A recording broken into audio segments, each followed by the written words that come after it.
Kampo ni Casimero natakot daw sila kaya hindi pumunta sa laban ni Kenneth Lover. Pero unahin muna natin ang tungkol kay Dimitri Bivol.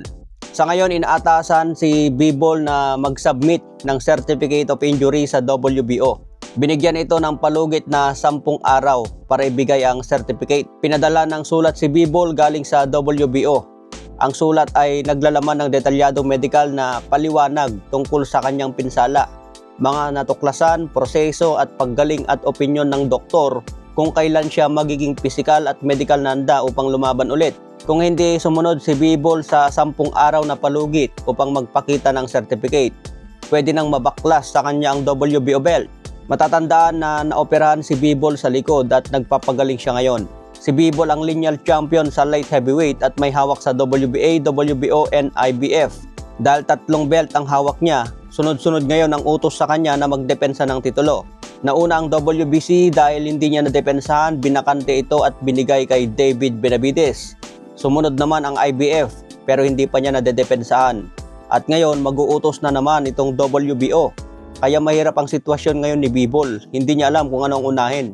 Ang problema kasi dyan, hindi naman kilala ang mandatory challenger niya sa IBF tulad ni Michael Eifert. Sa WBO medyo ayos pa dahil ang mandatory challenger niya si Callum Smith may hawak sa WBO interim belt.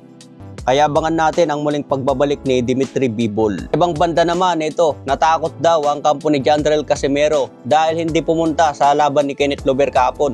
Ito mga tol, na-interview natin si Silver Boys TV at ito ang kanyang pahayag kung bakit daw hindi pumunta ang kampo ni Casimero. Pakinggan natin. Grabe, nandito tayo sa Winford Hotel. Sabi ng Kameda, dapat daw kahapon dadating kayo sa weigh-in pa lang. Pero naintindihan ko kung kahapon medyo dinaga kayo ng konti. Pero ngayon, marami namang security, mapoprotektahan naman kayo eh. Di ba? Mapoprotektahan naman kayo. Kung iniisip yung seguridad nyo, di ba? Nangangako ko, hindi ko naman kayo ganun sasaktan. Ano ibig sabihin nung di dumating? Siguro, yan yung sa Bisaya hadlock. Nahadlock, nako, yari. So ayan mga tol, nahadlock daw ang kampo ni Casimero. Kahapon mga tol, hindi ko nakunan ng video. Nag-shadow boxing dun si Koki Kameda, napakabilis. Kaya pala sinabi niya, babantayan niya ang training ni Jandrel Casimero. Gusto niya makita kung paano sila mag-training. Gustong makasigurado si Koki Kameda bago siya maglabas ng malaking pera. Kailangan sigurado muna yung papasukin niya. Kasi bilang promoter mga tol, maglalabas ka talaga ng malaking pera para sa isang boksingero. Siguraduhin niya muna kung magandang kondisyon ito. Kung maganda ba yung training na binibigay ni Coach Jason. Kasi sa Japan, nag-i-improve na ang training nila. Kaya gusto rin ni Koki Kameda makasabay itong si Jandrel. Sayang hindi ko nakunan yung shadow boxing ni Koki Kameda, napakalupit. Okay mga tol, so abang na lang po tayo ng next update.